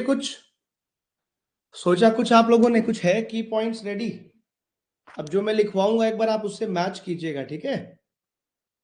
जो अभी आपको लिखवाएंगे आप प्लीज उससे मैच कीजिएगा।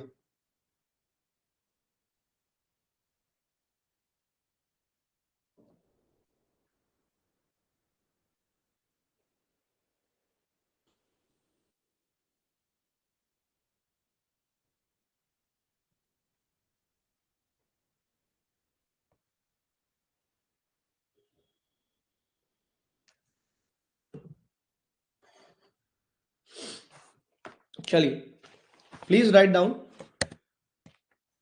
First let's write down the importance, ठीक है।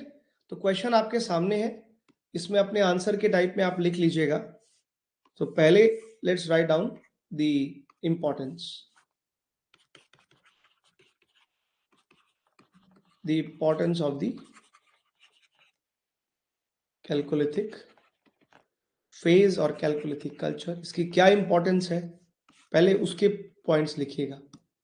So first thing is that we have traces of this culture, traces of this culture is spread, it is spread in almost all over the country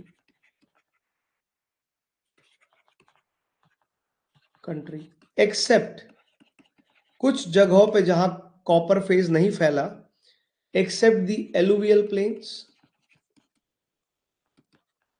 and the forest areas। खाली forest areas और alluvial planes को छोड़ करके almost पूरे देश में chalcolithic culture के हमें ट्रेसेस मिलते हैं, एविडेंसेस मिलते हैं। तो दस ये इसीलिए इंपॉर्टेंट फेज है as it was a wide spread, it was a wide spread culture. Point समझ में आ रहा है? तो जो एक ऐसा कल्चर हम क्यों ना उसको पढ़ें, उसको कैसे छोड़ सकते हैं, जो पूरे इंडिया में इसके ट्रेसेस हमको देखने को मिलते हैं। दूसरा पॉइंट है, this was a rural settlements, this was a culture of rural settlements primarily. ये एक इंपॉर्टेंट कैरेक्टरिस्टिक है इसकी, ठीक है जी। ये इसीलिए भी कल्चर इंपॉर्टेंट हुआ because in this the communities used wheel turned pottery।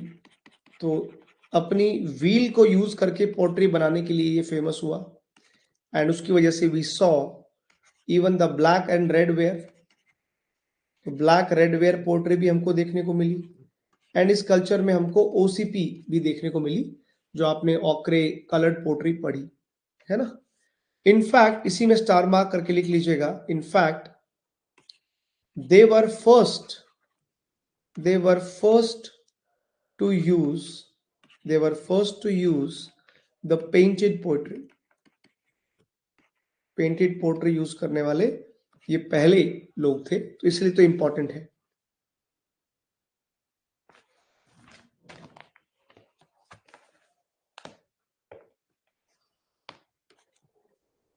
Chalcolithic phase के अंदर ही they founded first large village, they founded the first large village in peninsular India. तो लार्ज विलेज का जो कल्चर था वो भी इनसे शुरू हुआ, ठीक है। इनफैक्ट इसके अलावा this was a period where we also had fortified settlements। तो इनके यहाँ पे ना फोर्टिफाइड सेटलमेंट्स थी, तो इसका मतलब they were in constant fight with each other. तो जो फोर्टिफाइड करते थे अपने आसपास के किलाबंदी जिसको बोलते हैं, तो फोर्टिफाइड सेटलमेंट्स हमको मिलती है at a place called as Kayatha. I hope you remember Kayatha. Kayatha was a part of Malwa culture. तो कायत का जो इलाका है, ईरान का जो इलाका है, ये दोनों जो साइट्स हैं from the western MP and even इनाम गांव। तो इनाम गांव विच इज फ्रॉम महाराष्ट्र। अब सोच के देखिए, इनाम गांव, कायत और ईरान कई जगहों पे अगर फोर्टिफाइड सेटलमेंट हमको मिलती है, और ये they were the first people जिनको फोर्टिफाई करने की, maybe because because of the battles they use to fight. तो इसका मतलब इनमें आपस में लड़ाइयां होती थी, तभी तो इनको किलाबंदी करने की जरूरत पड़ी। तो ये भी एक यूनिक चीज है जो कैलकोलिथिक फेज में हमको देखने को मिलती है। तो बड़े villages, fortified settlements in nutshell समझेंगे। Rural settlement, wheel based pottery, first painted pottery, first large villages, first fortified settlement. It all, this all was, and widespread culture. These were some of the characteristics that you need to remember with the Chalcolithic phase. ठीक है boss? लेकिन at the same time, ये importance तो है, but at the same time, we saw some of the limitations as well. Importance के साथ साथ there were also lot of limitations of the Chalcolithic phase. अब क्या है लिमिटेशंस, क्या है इस कैलकोलिथिक फेज में? तो बॉस लिमिटेशंस की बात करें कैलकोलिथिक फेज की, तो लिमिटेशंस में आपको क्या निकल के आता है कि देखो, इन्होंने डोमेस्टिकेट किया कैटल को, है ना, ये तो आपने पढ़ा। तो जो इनके पास डोमेस्टिकेटेड कैटल थी, उस डोमेस्टिकेटेड कैटल का जो मोस्टली इन्होंने यूज किया वो था, they mostly use it for slaughtering purpose. तो मोस्टली अपने जानवरों को ना स्लॉटर किया इन्होंने फॉर फूड, फॉर मीट। तो इन्होंने जानवरों को डोमेस्टिकेट तो किया, पर जानवरों को डोमेस्टिकेट किया था मीट के लिए। And clearly they not much used for milk and other dairy products. इसका मतलब क्या हुआ कि ये लोगों ने डोमेस्टिकेट तो किया, लेकिन उन जानवरों का प्रॉपर ऑप्टिमाइज्ड यूज नहीं किया। ये लिमिटेशन है कि they never thought that way. इनको लगा बस जानवर पालो, मारो, खाओ, दैट्स इट। लेकिन इस वजह से, दैट्स व्हाई दस these people these people could not make they could not make full use of the animals। ये स्मार्ट लोग और क्या कर सकते थे ना, पहले एनिमल्स को उनके मिल्क और बाकी सब चीजों के लिए, फिर वो लास्ट स्टेज में उनको किल कर सकते थे, बट उनका ऑप्टिमम यूज इन्होंने किया नहीं। पहली लिमिटेशन। ऑल्सो दूसरी चीज, they could not practice cultivation. ये जो लोग थे, they could not practice cultivation on intensive or extensive scale। तो ये ना अपनी कल्टीवेशन को भी बहुत एनलार्ज नहीं कर पाए। तो इन्होंने जो कल्टीवेशन किया भी है थोड़ा बहुत, वो कोई बहुत इंप्रेसिव कल्टीवेशन नहीं था। नॉट किसी इंटेंसिव या एक्सटेंसिव स्केल पे इन्होंने कल्टीवेशन नहीं किया। और इसका एविडेंस ये हमको मिलता है, the evidence is that neither plough और हो, नाइदर प्लो नॉर, ना तो कोई प्लॉ मिला, कोई हल वगैरह नहीं मिला। अगर हल वगैरह डिस्कवर होती तो समझ में आता कि भाई ये लोग सीरियसली कल्टीवेट कर रहे थे। ना तो कोई प्लो मिला, कोई हल वगैरह नहीं मिला, ना ही कोई हो मिला जिससे वो जो काटते हैं हम लोग फसल वसल काटते हैं, तो ऐसा कुछ भी डिस्कवर हुआ नहीं, nothing such kind of discovered. समझ में आता है कि ये लोग ना कल्टीवेशन भी बहुत सीरियसली नहीं कर रहे थे, कल्टीवेशन को भी बहुत बड़ा नहीं कर पाए। तो ये इन लोगों का दूसरा लिमिटेशन है। पहला, अपने डोमेस्टिकेटेड कैटल का पूरा यूज नहीं कर पाए। दूसरा, कल्टीवेशन प्रैक्टिस को भी बड़ा नहीं कर पाए।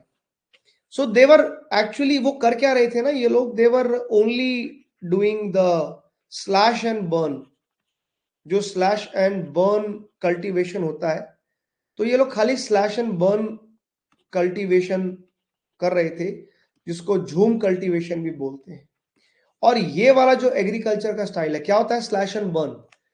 तुमको खेती करनी है, तुम गए, वो जो एरिया जहां पे पेड़ पौधे लगे हुए, जो जंगल का एरिया है, तुमने क्या किया ना, तुमने उस जंगल के एरिया को कट कर दिया, जला दिया। कट क्या कर दिया तुमने? उस जंगल के एरिया को जला दिया। अब जब तुम उस जंगल के एरिया को जला देते हो, वो जंगल के एरिया को जला के उधर जो भी खाली हुई जगह, उस पर तुमने कल्टीवेशन शुरू कर दिया।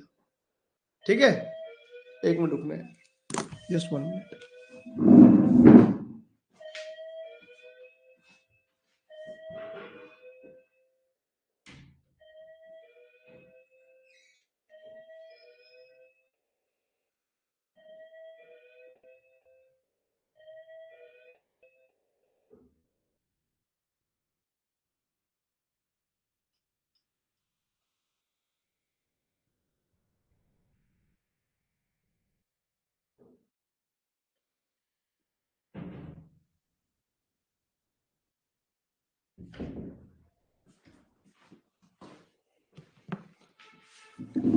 ठीक है ना? तो उसमें क्या, तुम गए, तुमने जंगल में आग लगाई, वो एरिया खाली किया, साल 2 साल वहां पे एग्रीकल्चर किया, उसके बाद वो जगह को छोड़ दिया। फिर नए जंगल में गए, उधर जलाया, उधर जमीन तैयार की। तो स्लैश एंड बर्न को हम शिफ्टिंग कल्टीवेशन भी बोलते हैं। It is also called as the shifting cultivation. और ये shifting cultivation is not at all good for the environment. तो ये इकोलॉजिकली भी अच्छा नहीं है, सॉइल के लिए भी अच्छा नहीं है। जिस जगह पे तुम आग लगा के, स्लैश एंड बर्न क्यों बोलते हैं, उस जगह को तुमने जला के क्लियर तो कर लिया। आग जलाने की वजह से सॉइल के जो माइक्रो ऑर्गेनिजम्स होते हैं, अर्थवॉर्म वगैरह, वो भी मर जाते हैं सॉइल उस हीट की वजह से। तो सॉइल कुछ टाइम में बड़ी इनफर्टाइल हो जाती है। तो ये लोग जो है बहुत ही प्रिमिटिव तरीके से, बहुत ही प्रिमिटिव स्टाइल ऑफ एग्रीकल्चर कर रहे थे, जो कि बहुत ज्यादा सही नहीं है। प्रेजेंट कॉन्टेक्स्ट आप जानते हैं। तो ये भी लिमिटेशन थी। तो इसका मतलब समझ में आता है कि they were not very innovative in terms of agriculture. तो एग्रीकल्चर कोई मॉडर्न नहीं कर रहे थे ये लोग। तो ये लोग बहुत ही प्रिमिटिव स्टाइल ऑफ एग्रीकल्चर को फॉलो कर रहे थे। एंड इन्होंने यहां पे भी इसका कल्चर का लिमिटेशन समझ में आता है। ऊपर से एक और चीज है, उसके पीछे का रीजन भी है कि लोग क्यों प्रिमिटिव स्टाइल कर रहे थे। देखो, कैलकोलिथिक के जो लोग थे ना, there was no use of iron, right? तो ये लोग आयरन का इस्तेमाल तो कर नहीं रहे थे। अब आयरन टूल्स इनके पास थे नहीं, आयरन का इस्तेमाल नहीं था। Thus there was limited thus there was limited soil flow. इसलिए सॉइल फ्लो वगैरह भी ज्यादा नहीं थी। तो इसीलिए भी इनका जो एग्रीकल्चर था वो काफी बैकवर्ड स्टाइल का एग्रीकल्चर इनके पास था। ये वाला पॉइंट लिखा, नोट कीजिए। इसके अलावा जो सबसे शॉकिंग चीज निकल के आई कैलकोलिथिक कल्चर के बारे में, जब यहां पे ब्यूरियल्स को स्टडी किया गया, तो बहुत ज्यादा छोटे बच्चों के स्केलेटन मिले। कैलकोलिथिक फेज के अंदर another limitation was the burials of large number of children.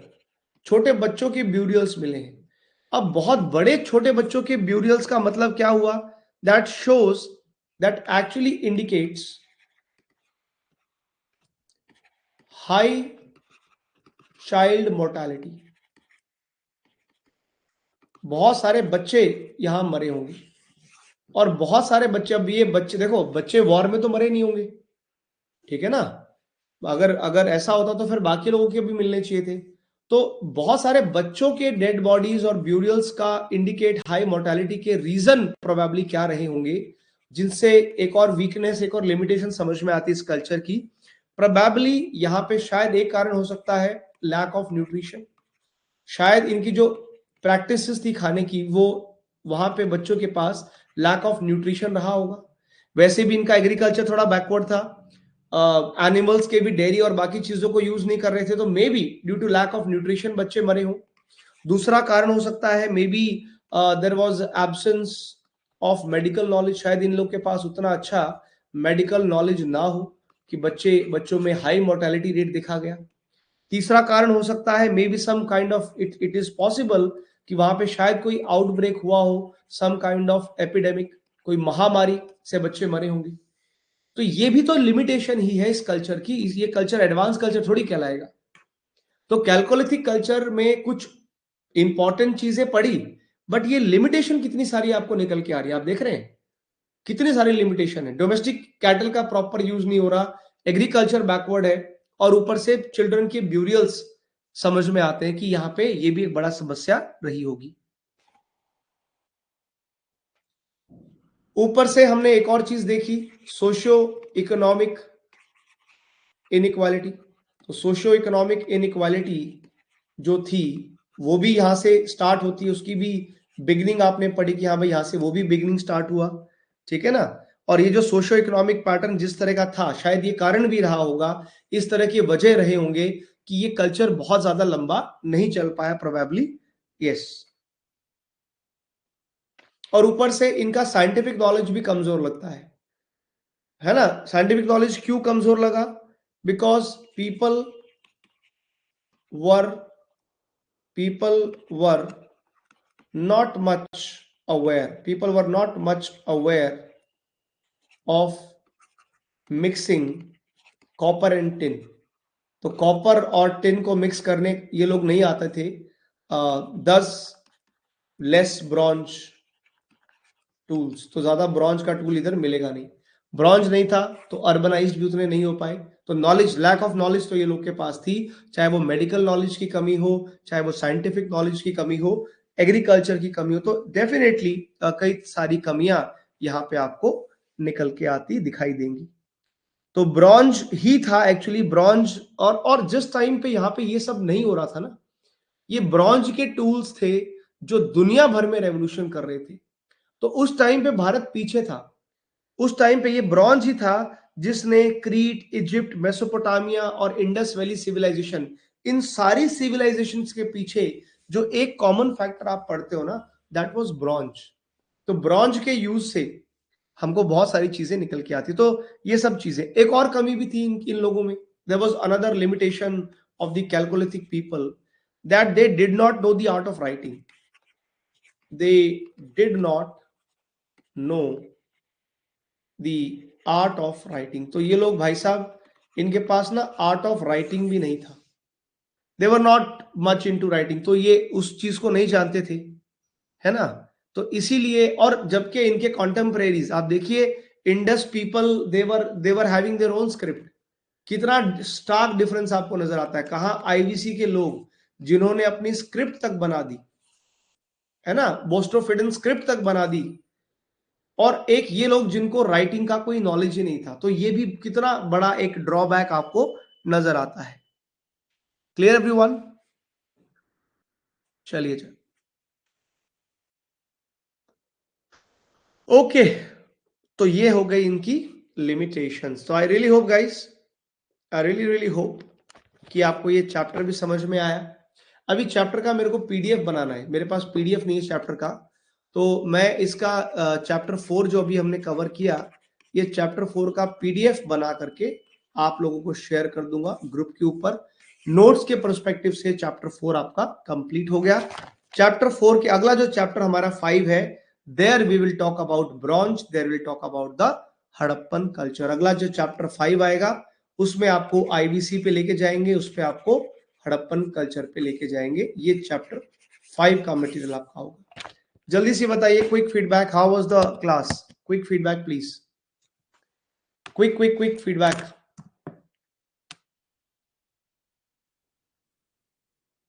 Are you done?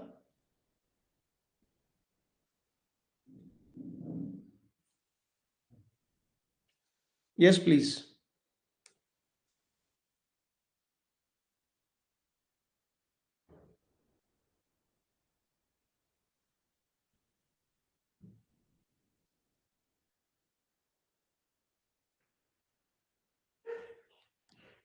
Okay, chali. So I hope you guys have enjoyed. I hope you guys have learned something new.